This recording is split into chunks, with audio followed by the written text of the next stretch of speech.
हमारे जीवन को कमज़ोर करने वाले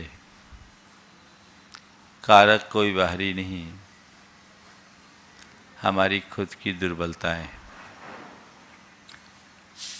मनुष्य के जीवन में अनेक प्रकार की दुर्बलताएं हावी होती है और वे सभी दुर्बलताएं उसे अंदर से कमज़ोर बनाती है। संत कहते हैं, अपने जीवन को सशक्त और समर्थ बनाना चाहते हो तो सबसे पहले अपनी दुर्बलताओं को दूर करो। धरती पर कोई बीज बोया जाता है तो बीज के अंकुरण के साथ साथ खरपतवार उगते हैं। किसान नए अंकुरित पौधे के सुरक्षा और विकास के लिए जितना ध्यान देता है, उससे ज़्यादा उसे पहले खरपतवार की निदाई गुड़ाई पर ध्यान देना अपेक्षित होता है। जिस मनुष्य के चित्त में दोष और दुर्बलताएं हावी होती है, उसके जीवन में सद्गुणों का विकास नहीं होता। अब हम ककहरे की शुरुआत करते हैं और ककहरे के क्रम में आज मैं आपसे बात करता हूं कंजूसी की। बहुत कुछ कहा जा सकता है जब हम कैसे बात शुरू करें। क्रोध भी है, कलह भी है, कटुता भी है, क्रूरता भी है, पर मैं उन सब से हटकर आज बात करना चाह रहा हूं कृपणता की, कंजूसी की। जब हम किसी कंजूस व्यक्ति की चर्चा करते हैं तो हमारे आंखों के सामने कैसे व्यक्ति की छवि उभरती है? एक ऐसा व्यक्ति जिसके पास अपार धन हो, लेकिन वह न तो ढंग से पहने, न ढंग से खाए और न जीवन में किसी को कोई अपने धन का एक अंश भी दे। अर्थात कंजूस की बात आते ही हमारे मन में ऐसी व्यक्ति की छवि जगती है जिसके पास धन संपन्नता होने के बाद भी न तो वह उसका उपभोग करता है और न ही उपयोग करता है। निश्चित ऐसे लोग धनी होकर के भी धनी नहीं, केवल धन कीट बन करके रह जाते हैं। सारी जिंदगी अपने जीवन में धन जोड़ते हैं, लेकिन एक दिन सब कुछ छोड़कर चले जाते हैं। आज मैं जिस कंजूसी की बात कर रहा हूँ वह केवल धन की कंजूसी की नहीं। आज जिस कंजूसी और कृपणता की बात मैं करूँगा तो आपको हो सकता आपके भीतर भी कोई कंजूस व्यक्ति दिखे। एक तरफ कंजूसी है, कृपणता है, दूसरी तरफ उदारता है। दोनों परस्पर विरोधी है। जिसका हृदय उदार होगा उसका मन कभी कंजूस नहीं होगा, और जो व्यक्ति अंदर से कंजूस होगा उसके भीतर कभी उदारता नहीं होगी। हमें अपने भीतर झांक कर ये देखना है, हमें अपने भीतर झांक कर ये देखना है कि मेरे मन में कहीं किसी प्रकार की कंजूसी तो नहीं है। जब कभी भी धन पैसे की कंजूसी की बात करते हैं तो लोगों को लगता है ये तो केवल छोड़ने और छुड़ाने की बात है, मैं उसकी चर्चा करूंगा। पर मैं आज आपसे 4 प्रकार की कृपणता से बचने की बात कर रहा हूं। सबसे पहली कंजूसी है, वह है समय की। समय की कंजूसी। आज आप देखिए, आपके पास समय है, समय तो सबके पास है, 24 घंटा सबको बराबरी से प्रकृति ने दिए। लेकिन कुछ लोग हैं जो अपने समय का केवल अपने लिए उपयोग करते हैं। कुछ लोग हैं जो अपने समय का केवल अपने लिए उपयोग करते हैं, और कुछ लोग हैं जो अपने समय का औरों के लिए भी उपयोग करते हैं। मैं आपसे पूछ रहा हूं, आप अपने लिए तो खूब समय देते हैं, अपनों के लिए और औरों के लिए आपके पास समय है? जब कभी किसी को आपके समय की जरूरत हो और उस समय आप समय न दे पाओ या न देओ, तो क्या यह समय की कृपणता नहीं है? मुझे लगता है आज दुनिया में उदार छवि बनाए रखने वाले लोगों के पास भी समय की बड़ी कंजूसी है, कृपणता है। वो औरों के लिए तो छोड़ो, कई बार तो खुद के लिए भी समय नहीं दे पाते। उनका जीवन इतना अस्त व्यस्त होता है कि सब कुछ बड़ा अव्यवस्थित चलता है। हमें यहाँ देखना है, पति दफ्तर से आया, रात के 12 बजे पत्नी से कहा भूख लगी है, खाना दो, जल्दी खाना परस।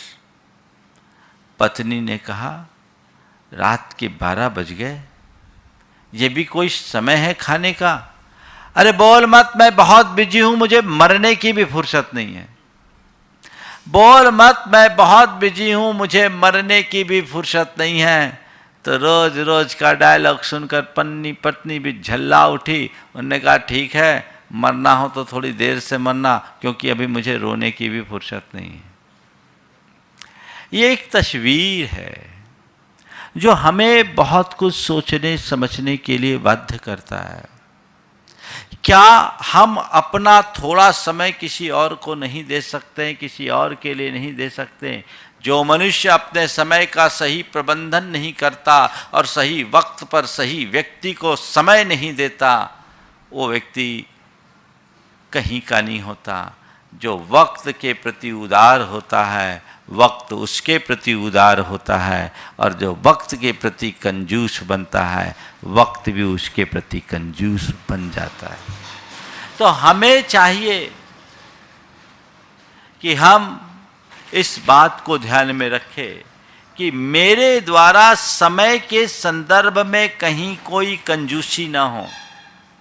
आजकल किसी को किसी के लिए समय नहीं है, कोई किसी के लिए समय देना ही नहीं चाहता, क्योंकि लोगों ने अपने जीवन शैली को इस तरह अव्यवस्थित बना रखा है कि वो काम कुछ भी नहीं पर समय बिल्कुल नहीं की स्थिति। हमें कोशिश करना चाहिए जहाँ जब जिसे समय की आवश्यकता और अपेक्षा हो वहाँ हम समय दें, ये पुरुषार्थ करें, वहाँ हम समय दें। ये समय हमें देना चाहिए और उदारता से देना चाहिए। जो महान व्यक्ति होते हैं, जिनके हृदय में उदारता होती है, वे ऐसे मौके में हर किसी को समय देने के लिए तत्पर होते हैं। वे कहते नहीं, यहाँ अभी इसकी आवश्यकता हम दें। आप देखिए, अपने परिवार को समय दीजिए, धर्म क्षेत्र में समय दीजिए, समाज की सेवा के लिए समय दीजिए और स्वयं के स्वास्थ्य के लिए समय दीजिए। यहाँ आपके पास उदारता होनी चाहिए और ये उदारता बहुत व्यवस्थित होगी यदि आपने समय का प्रबंधन ठीक तरीके से किया। आपाधापी की इस दौर में जो लोग इसी तरह उलझ के रहते हैं, समय उन्हें कहीं का नहीं छोड़ता। दूसरे क्रम में शब्दों की कृपणता। शब्दों की कृपणता। कोई थका हारा मायूस लाचार बेबस व्यक्ति आया है और यदि हम उसके लिए 2 मीठे शब्द कह दें, उसका हृदय खिल जाए, इसमें तुम्हारा क्या जाता है? इसमें कुछ जाता है क्या? एक आदमी उदास है, थका है, हताश है, जीवन से हारा हुआ है, तुम उसको एक मुस्कान भी नहीं दे सकते, उसे सहानुभूति के 2 शब्द भी नहीं सुना सकते, तुम्हारे पास उसके लिए बात करने का भी वक्त नहीं है, तो तुम शब्दों के क्षेत्र में कंजूस हो कि नहीं?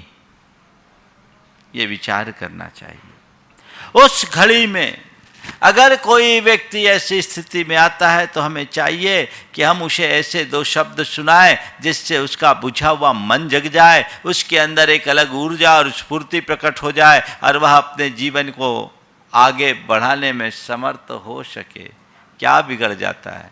लेकिन आजकल देखने में ऐसा ही मिलता है कि लोग एक दूसरे से बात करने में भी कतराते हैं, बात करने के लिए भी किसी के पास किसी के लिए वक्त नहीं, फालतू के कामों में वक्त गंवाने के लिए उन्हें बहुत वक्त है, लेकिन किसी के जीवन को आगे बढ़ाने के लिए 2 शब्द भी उनके पास नहीं। सच्चे अर्थों में ऐसे लोग कंजूस व्यक्ति की श्रेणी में आते हैं। तीसरी कृपणता है, कंजूसी है श्रम की। श्रम, परिश्रम नहीं करना। जो कोई किसी प्रकार का शारीरिक और मानसिक श्रम नहीं करना चाहते, वे आलसी तो हैं ही, कंजूस हैं। समय है, शक्ति है, संसाधन है, सब कुछ है, फिर भी जो श्रम न करे और किसी के सहयोग के लिए आगे न बढ़े, वह व्यक्ति भी कंजूस की श्रेणी में आता है। अपने को इन तीनों प्रकार की कंजूसी से बाहर निकलना चाहिए। समय देने से स्नेह बढ़ता है, शब्द बोलने से प्रेम बढ़ता है और श्रम करने से स्वास्थ्य सुधरता है। तो ये स्नेह, अगर तुम अच्छे समय दोगे तुम्हारा पारस्परिक स्नेह होगा, तुम अच्छे शब्द किसी को दोगे तुम्हारे संबंध बनेंगे, और तुम किसी के अपने श्रम को अगर अच्छा रखोगे तो तुम्हारा स्वास्थ्य सुधरेगा। और चौथे क्रम की बात वह है संपत्ति के क्षेत्र में कृपणता, कंजूसी, जो आजकल ज़्यादातर लोगों में देखी जाती है। हमें उस कंजूसी से भी अपने आप को बचाना चाहिए। उस कंजूसी से अपने आप को बचाना चाहिए। संपत्ति तुम्हारे पास कितनी है ये महत्वपूर्ण नहीं है, महत्वपूर्ण ये है कि तुम अपनी संपत्ति का कैसा उपयोग करते हो। आज ऐसे लोग बहुत हैं जो पूरे जीवन श्रम करके पैसा कमाते हैं और सारा जीवन पैसा कमाने में ही लगा देते हैं। उनको पैसा कमाने का ऐसा नशा होता है कि पैसा कमाने के पीछे तो पागल रहते हैं, लेकिन पैसे का उपभोग भी नहीं कर पाते। बड़ी विचित्र दशा होती है लोगों की। कैसी कैसी कंजूसी की बात होती है। मैं अपनी बात प्रारंभ कर रहा हूँ। कंजूसी कैसी होती है। एक तीर्थ क्षेत्र में एक वृद्ध दंपति जो बड़े सेठ थे पहुँचे। पूरे दर्शन करने के उपरांत वहीं कार्यालय के बाजू में बैठ गए। वहाँ के मैनेजर ने कहा, बाबूजी भोजन का समय आ गया, भोजन कर लीजिए। बोले हाँ कर लेंगे। आप कहो तो आपकी थाली यहीं मंगवा लूँ, 2 थाली की ऑर्डर दे दूँ क्या? बोले नहीं, एक थाली में ही हम दोनों का काम चल जाएगा। एक थाली में ही हम दोनों का काम चल जाएगा। मैनेजर ने एक थाली का ऑर्डर दिया। पति पत्नी दोनों बैठ गए। पति खा रहा था, पत्नी चुपचाप बैठी थी।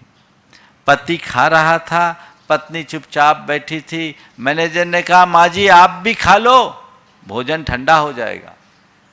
माँ जी आप भी खा लो, भोजन ठंडा हो जाएगा। खा लूँगी। माँ जी आप खा लो, भोजन ठंडा हो जाएगा। खा लूँगी। तीसरी बार बोला, माँ जी आप खा लो, भोजन ठंडा हो जाएगा। आप चिंता ना करो, हम खा लेंगे। जब चौथी बार बोला तो कहा, क्या बताऊं, इनको भोजन करने दो, फिर मैं भोजन करूंगी। बोले क्यों, क्या मामला है? बोले 32 ही एक है तो दोनों कैसे खाएंगे? अब 32 ही इनकी फ्री हो तो मैं लूं। ये एक जोक नहीं, एक बहुत बड़ा उदाहरण है। बहुत सारे लोग कुछ ऐसा ही जीवन जीते हैं। 2 तरह के लोग दिखते हैं। एक वे जो महाकंजूस होते हैं और दूसरे वे जो फिजूल खर्ची करते हैं। कंजूसी और फिजूल खर्ची दोनों हमारे जीवन की बड़ी दुर्बलता है, जो हमारे जीवन के विकास में बाधा है। कंजूसी संपत्ति का दुरुपयोग, संपत्ति का अनुपयोग है, और फिजूल खर्ची संपत्ति का दुरुपयोग। हमें दोनों से बचना चाहिए। हाँ, संपत्ति पाई है तो उदारता रखो, उदारता के साथ मितव्ययिता शोभा देती है, लेकिन फिजूल खर्ची कतई उचित नहीं है। इसलिए उदार बने, मितव्ययी बने, कंजूस कभी न बने। ये बात सोच करके चलो, मैंने अपने जीवन में 2 धन जोड़ा है, आखिर इस धन का होगा क्या? कंजूसी मनुष्य के मन में तभी आती है जब उसके मन में धन के प्रति प्रगाढ़ आसक्ति बढ़ती है। संत कहते हैं तुम अपने धन के प्रति आसक्ति बढ़ा रहे हो, धन जोड़ जोड़ करके रख रहे हो, एक दिन छोड़ कर जाओगे और जो धन है उसका तुम उपयोग भी नहीं कर रहे हो, उपभोग भी नहीं कर रहे हो, केवल तुम्हारे मन में एक कल्पना बनी है जिसका सुख तुम भोग रहे हो, मेरे पास इतना धन है। अरे भाई वो धन है तो धन का उपयोग करो, जब उपयोग करोगे तो धन की कोई सार्थकता, बाकी तो सब व्यर्थ। तो मेरे पास इतना धन है, इतना धन है, इतना धन है, इतना धन है, ये रटने से क्या होगा? धन है तो सदुपयोग करो, जोड़ोगे जोड़ोगे जोड़ोगे, एक दिन छोड़ करके चले जाओगे, तुम्हारे हाथ में क्या आएगा? संत कहते हैं जोड़े हुए धन को छोड़कर जाने से अच्छा है अपने धन का सदव्यय करो और औरों के हित में उसे लगाओ, बाकी सब बर्बाद होना है। एक दिन धन विनष्ट हो जाने वाला है। धन को जो सार्थक दिशा में आगे बढ़ाते हैं उनके लिए ही जीवन सार्थक होता है। सूर्यकांत ने त्रिपाठी निराला ने एक बहुत अच्छा प्रसंग लिखा। एक सेठ था, उसे धन से बड़ा मोह था। उसने अपनी सारी संपत्ति इकट्ठी की और सोना खरीदा और सब सोने को गलाकर एक गोला बनाया, सोने का गोला। अब सोने के गोले को रखे कहाँ? तो एक गड्ढा खोदा और गड्ढा खोद कर उसको गाड़ कर रख दिया। रोज वो सोने के गोले को देखता कि मेरा गोला सुरक्षित है कि नहीं, मेरा गोला सुरक्षित है या नहीं, मेरा गोला सुरक्षित है या नहीं।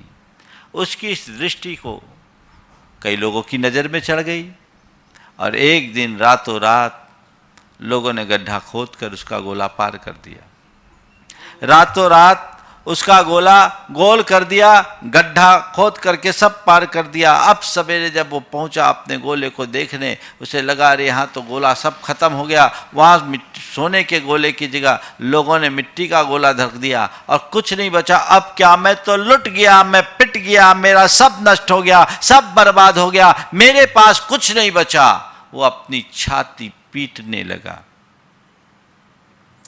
तो उसके अड़ोस पड़ोस के लोग जो उसके मित्र और शुभचिंतक थे बोले भाई क्यों रो रहे हो, क्यों दुखी हो? मेरा गोला ले गया। बोले किसने बताया? बोले वो गड्ढे में। कहाँ रखा था गोला? गड्ढे में रखा था। बोले नहीं है। बोले गड्ढे में रखा था, आज तुम्हें दिख नहीं रहा है, तुम ये सोच लो कि अभी भी गड्ढे में रखा है।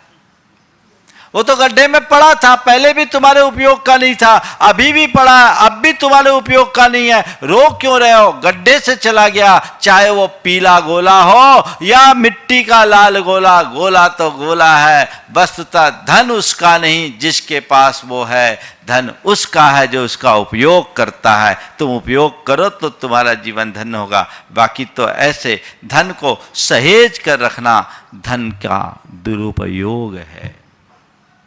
कंजूसी की वृत्ति से अपने आप को बाहर निकालने की कोशिश करनी चाहिए।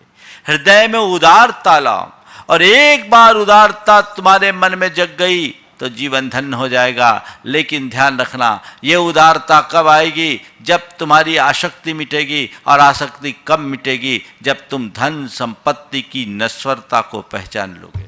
जीवन की नश्वरता को जानो, धन की नश्वरता को जानो, तब तुम अपने धन का सदव्यय करके उसका सदुपयोग करना सीख पाओगे। अन्यथा ये धन तुम्हारे पास आज है, कल रहे न रहे कोई भरोसा नहीं। तुम पूरे जीवन अपना खून पसीना एक कर करके पैसा इकट्ठा करते हो, लेकिन ये पैसा किसके काम में आती है? आज तक कोई अपना धन अपने साथ लेके जा नहीं सका। लोक में कहावत है कि कफन की जेब नहीं होती, एक और अपने हाथों रात जलाते समय कफन भी उतार लिया जाता है। बचता क्या है? सब समाप्त, सब शेष। क्या बचेगा? क्या है तुम्हारा? उस धन से किसी के जीवन को संभालो और अपना जीवन धन्य बना लो, अन्यथा एक दिन निधन हो जाएगा और तुम इसी नाम से पहचाने जाओगे कि वह आदमी बड़ा कंजूस था, पक्का मक्खी चूस था। किस अर्थ में जाने जाओगे?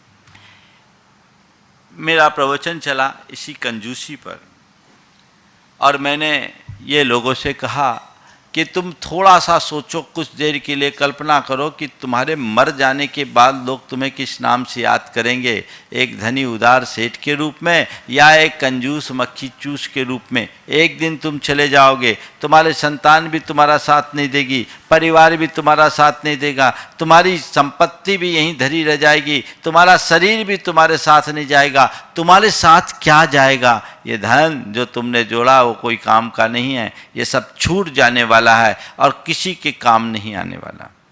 मैंने इस तरह की बात की और उदारता के ऊपर महत्व पर प्रकाश डाला। दूसरे दिन वहाँ गौशाला का शिलान्यास था। गौशाला का शिलान्यास था। वहाँ समिति के लोगों ने कहा हमें अपनी गौशाला के लिए एक ट्रैक्टर चाहिए। एक व्यक्ति उठ के खड़ा हो गया, बोला ट्रैक्टर मैं दूंगा। उसका चेहरा लोगों ने देखा तो सब भौचक्क रह गए। ये आदमी ट्रैक्टर देगा जो अभी यहां होने वाले पंचकला अलग में 1100 रुपये का दान नहीं दिया, वो ट्रैक्टर देने के लिए खड़ा था। बड़ा आसामी, पैसा अपार था, पर आज तक कभी कुछ दिया नहीं। लोगों को बड़ा आश्चर्य हुआ। वो आदमी कह रहा है मैं ट्रैक्टर दूंगा। मेरे सामने उनका सत्कार हुआ। सत्कार होने के क्षण में जब उनका सम्मान हो रहा, आंखों से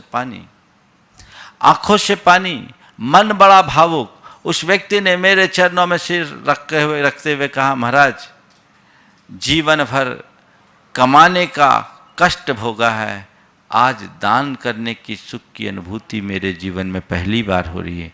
महाराज मन में बड़ी खुशी हो रही है। कल आपके प्रवचन सुन करके मेरा चित्त बड़ा उद्वेलित था कि मैंने जोड़ा तो बहुत है, अंत में इसका क्या होगा, सब छूट जाएगा। उस दिन मैंने अपने प्रवचन में एक वाक्य कहा था जो ज्ञान सागर जी महाराज कहा करते थे कि कंजूस से बड़ा कोई दानी नहीं होता, क्योंकि वो अपनी सारी संपत्ति को यहीं छोड़ करके चला, बिना हाथ लगाए दे के चला जाता है। दानी तो अपने हाथ से देता है, कंजूस तो बिना हाथ लगाए दे जाता है। महाराज ये वाक्य मेरे जेहन में घूमता रहा। मैं चला जाऊंगा, मैं मर जाऊंगा, उसके बाद इनका क्या होगा, कोई कुछ करने वाला भी नहीं। महाराज आपकी प्रेरणा से आज मेरा धन अच्छे कार्य में लग रहा है, मुझे इसकी बड़ी प्रसन्नता है। और महाराज जी अचानक मेरे भाव हो गए, मैंने ये कर दिया। लोगों ने अभी भी विश्वास नहीं किया। मुझसे धीरे से कहा महाराज आप तो पैसा निकलवा लो, नहीं तो इनका भरोसा नहीं, आप गए पलट न जाए। हमने कहा देख भाई हृदय बदलता है, इनका भाव होगा, भविष्य अच्छा होगा तो दे देंगे, नहीं तो बाकी तो सब अपने हैं। लेकिन आपको क्या बताऊं, दूसरे दिन सुबह से आकर के उसने चेक ला कर रख दिया कि ये मेरा है, आप लीजिए। व्यक्ति का जब मन बदलता है तो उदारता आती। उसने कहा मेरी 68 वर्ष की जिंदगी बीत गई, क्या पता अब मेरा कितना जीवन शेष है, कल मैं रहूं न रहूं, फिर इसका क्या होगा। मैं आप सबसे कहता हूं जिस मनुष्य के मन में इतनी समझ आ जाती है उसके मन में कभी कंजूसी नहीं होती। तुम जोड़ रहे हो, किसके लिए जोड़ रहे हो, पहले ये तो सोचो। क्यों जोड़ना, किसके लिए जोड़ना, कितना जोड़ना, कब तक जोड़ना। केवल उसी जोड़ने में लगे रहोगे या अपने जीवन के उद्धार में लगोगे, ये मनुष्य को सोचना चाहिए। जो ऐसी सोच अपने अंतरंग में विकसित करते हैं उनका जीवन धन्य हो जाता है। इसलिए धन कमाओ, लेकिन धन कमाने के साथ साथ कुछ पुण्य कमाने की भी कोशिश करनी चाहिए। धन कमाने के साथ साथ जितनी संपन्नता बढ़े उतनी उदारता भी होनी चाहिए। अगर संपन्नता के साथ उदारता बढ़ती है तो जीवन में एक अलग प्रकार की चमक घटित होती है। आपने पैसा कमा करके तो खूब अनुभव किया है, उनसे पूछो जिनको दान का भी अनुभव है। एक शहर में कुछ लोगों को, एक गांव था, कुछ युवकों ने मन बनाया एक अस्पताल खोलने के लिए, और अस्पताल खोलने के लिए योजना बनाई, और योजना बना करके वे लोग निकले और ये सोचा कि वो उस नगर का जो नगर सेठ था बड़ा कंजूस था। लोगों का टारगेट था हमें अच्छा पैसा चाहिए, क्या करें। तो उनमें से एक युवक बहुत समझदार था, बोला आज सबसे पहली शुरुआत उस सेठ जी के यहाँ करें। बोले उसके यहाँ आज तक कभी किसी को नहीं मिला, भिखारी को एक रोटी नहीं दी, हम लोगों को क्यों देंगे, तुम मुहूर्त क्यों बिगाड़ा। बोले चलो ना, मैंने एक प्लान किया, उनके यहाँ चलते हैं। गया, सेठ को तो पता लग गया था कि आज ये लोग कुछ मांगने आने वाले हैं, सब इनकी योजना बन रही। उन्हें नौकर से कह दिया कि सेठ जी अभी मिलने से इनकार कर रहे हैं। इन्हें कहा कुछ नहीं, थोड़ा सा काम आप मिलने तो दीजिए। जब इनने ज़्यादा प्रेशर दिया तो सेठ जी ने उनसे मिलने के लिए बुला लिया। भैया आओ, पानी तक के लिए नहीं पूछा, खड़े खड़े बात की, क्या करना चाहते हो, क्या बात है। मैं 1 रुपया भी देने वाला नहीं, सेठ साहब आपसे मांगने आए ही नहीं है, हम आपसे मांगने भी नहीं आए हैं, आपसे 1 रुपया भी नहीं चाहिए। सेठ को थोड़ी ठाड़ से बनी। बोले पक्के में? बोले हाँ, आपसे मांगने नहीं आए। बोले क्या करने आए? बस आपसे आपके पास एक निवेदन लेकर आए। उन्होंने पानड़ी बोलते हैं ना, गांव में सबसे चंदा लगाते हैं, निकालते हैं तो उसका एक पन्ना बनाते हैं, उसको पानड़ी बोलते हैं। तो बोले पानड़ी बना रखी थी, उसमें सबसे ऊपर उनका नाम था। बोले आज हम सबके यहाँ चंदा लेने के लिए निकलेंगे, और चंदा लेने के लिए निकलने के लिए हम चाहते हैं आज दिन भर के लिए आपके नाम भर का उपयोग कर लो। बोले क्या? बोले कुछ नहीं, हम आपके नाम के आगे आपकी तरफ से 11 लाख रुपया लेना चाहते हैं। 11 लाख नाम से? बोले ले थोड़ी रहे, केवल नाम की बात कर रहे हैं। आप केवल इतनी अनुमति दे दे, आपसे कोई फ़ोन करे तो आप किसी से कुछ कहना मत कि मैंने नहीं दिया, आप कहना हाँ आपने जो देखा वो सही है। आप कुछ मत कहना भले, पर ये हम आपका लिखना चाहते हैं कि आपकी तरफ से इस योजना में 11 लाख रुपए का दान है। सेठ चकराया, बोला भैया तुम लोग कोई भरोसा नहीं, अभी 11 लाख ले लोगे, कल हमसे क्लेम करोगे तो हम तो नहीं देने वाले।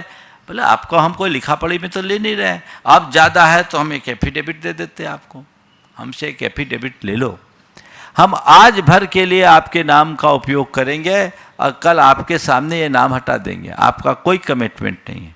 सेठ ने एफिडेविट लेकर के उनको स्वीकृति दे दी। अब ये लोग बाजार में निकले, गाँव में निकले, सब देखे अरे इसने 11 लाख दिया, तो जो लोग 1 लाख देने वाले थे वो 5 लाख दे दिए, जो 5 लाख देने वाले थे वो 10 लाख दे दिए। उनका जो टारगेट था सुबह से शाम तक पूरा हो गया, भरपूर दान मिला, भरपूर दान मिला। दूसरे दिन सुबह अपने वायदे के अनुसार वे सारे युवक सेठ के यहाँ पहुँचे। सेठ के यहाँ पहुँचे और जैसे सेठ को खबर मिली कि आए हैं, खुद लेने के लिए आगे आया, उन्हें दूध पिलाया, मेवा मिश्रित दूध पिलाया। युवकों को बड़ा आश्चर्य हुआ, हृदय परिवर्तन कैसे हो गया।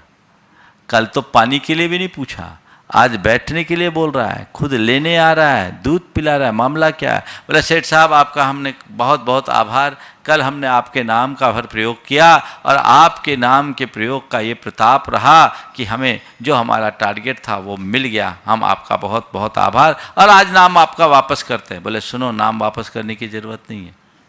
अलमारी से 11 लाख रुपए निकाले, बोले ये लो, इसे लो, अब नाम लेने ने लिख लिया, इसे लो। सब आश्चर्यचकित, 11 लाख? बोले हाँ। उस व्यक्ति ने कहा कि कल मैंने अपनी ज़िंदगी में पहली बार दान देने का सुख भोगा है। मैंने अपने जीवन भर खूब कमाया, खूब कमाया, खूब कमाया,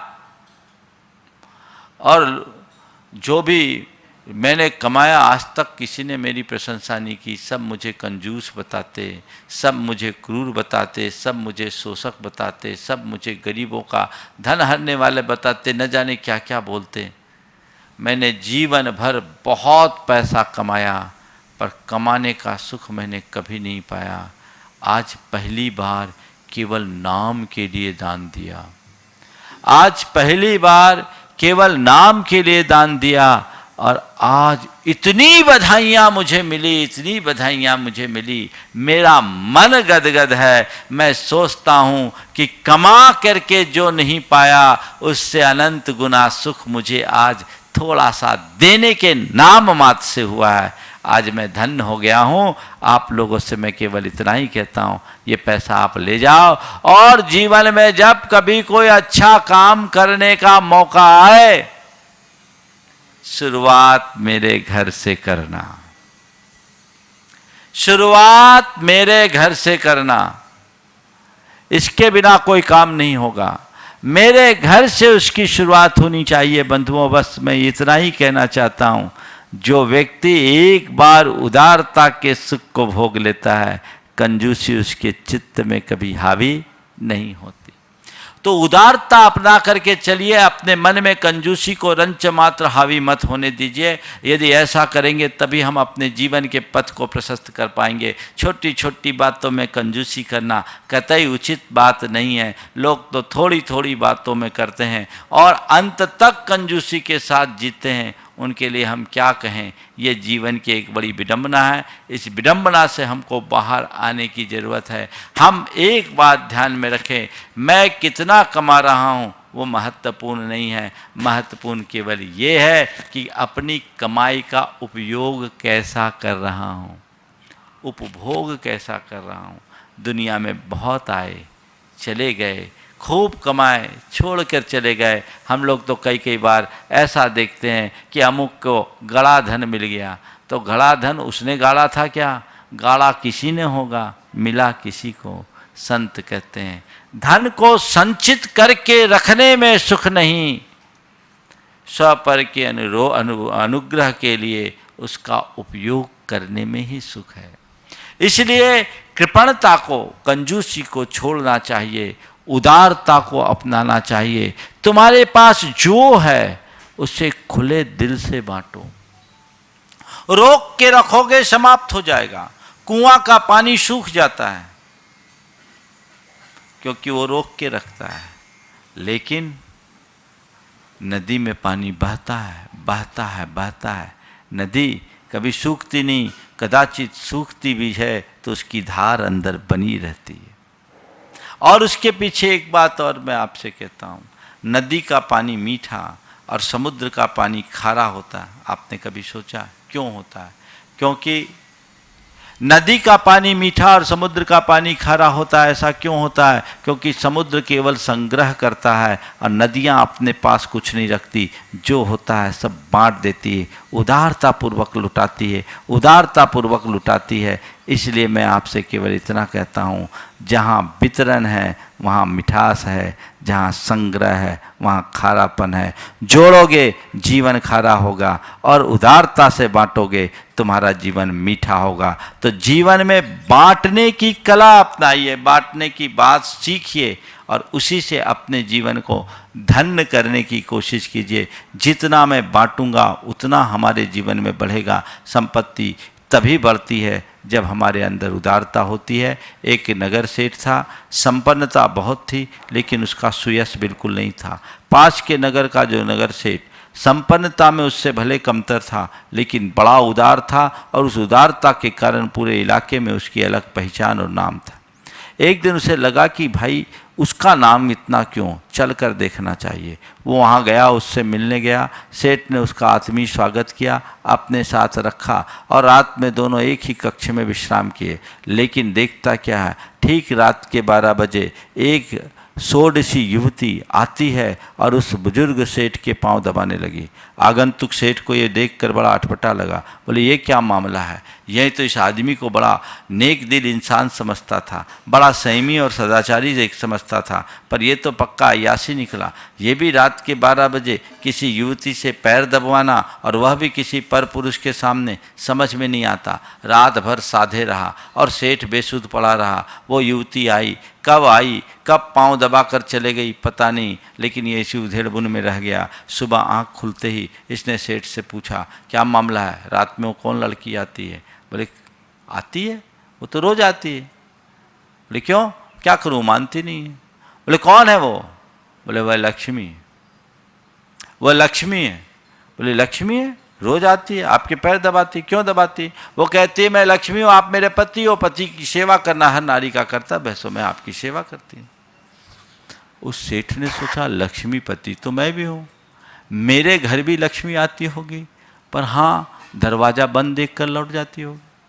हो सकता है मैं लक्ष्मीपति हूँ, मेरे घर भी लक्ष्मी आती होगी, पर दरवाज़ा बंद देख करके लौट जाती होगी। चलो मैं रहस्य समझ गया, अब मैं भी लक्ष्मी से अपने पाँव दबवाऊँगा।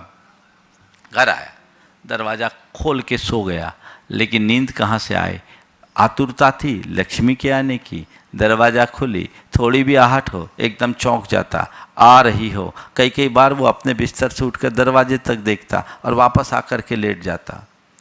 देखते देखते घड़ी का कांटा जैसे ही 12 पर आया, उसे किसी आने की आहट सुनाई पड़ी। सावधान हो गया कि जरूर लक्ष्मी होगी, लेकिन आहट जब थोड़ी नज़दीक आई वो उठ करके दरवाजे तक आ गया, और जैसे ही दरवाजे पर आया सामने से आने वाली आकृति लक्ष्मी नहीं, एक रौद्र रूप लिए हुए कोई भीम का आकृति थी। और जैसे ही सेठ निकट पहुंचा उसने उसके बाल पकड़े। सेठ ने पूछा लड़खड़ाते शब्दों में, तुम कौन? उसने कहा मैं लक्ष्मी हूं, मैं लक्ष्मी हूं। सेठ घबराया, तुम लक्ष्मी हो तो तुम्हें तो मेरे पांव दबाने चाहिए थे। उसने कहा मैं लक्ष्मी हूं, पांव उसके दबाती हूं जो मेरा पति है, और जो मेरा दास है उसके तो मैं बाल पकड़कर अपना खंजर चलाती हूं। मेरा पति वो नहीं जो मुझे दबा के रखे, मेरा पति वो है जो उदारता से सबको बांट दे। जो धन को संग्रहित करके रखता है उसे मैं अपना दास मानती हूँ, और जो धन का सदुपयोग करता है उसे मैं अपना पति मानती हूँ। मेरा पति वही है जो उदार है। कंजूस लक्ष्मी के दास होते हैं, उदार लक्ष्मी के पति कहलाते हैं। हमारा स्थान कहाँ है, हमें ये देखने की ज़रूरत है।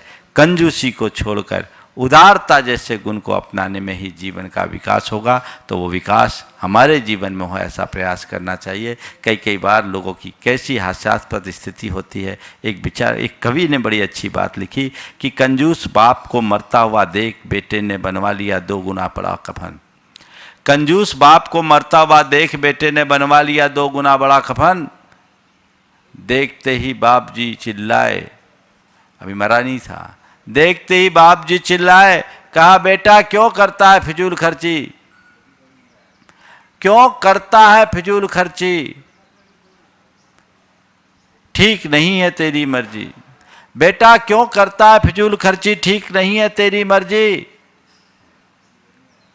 कपड़ा कंजूस बाप को मरता हुआ देख बेटे ने सोचा, मेरे बेटे ने बनवा लिया 2 गुना बड़ा कफन। सोचा मेरे पिता ने न तो ठीक से खाया न पहना, कम से कम मैं ओढ़ा तो सकूंगा उन्हें 2 गुना बड़ा कफन। देखते ही बाप जी चिल्लाए, बेटे ठीक नहीं है तेरी मर्जी, क्यों करता है फिजूल खर्ची।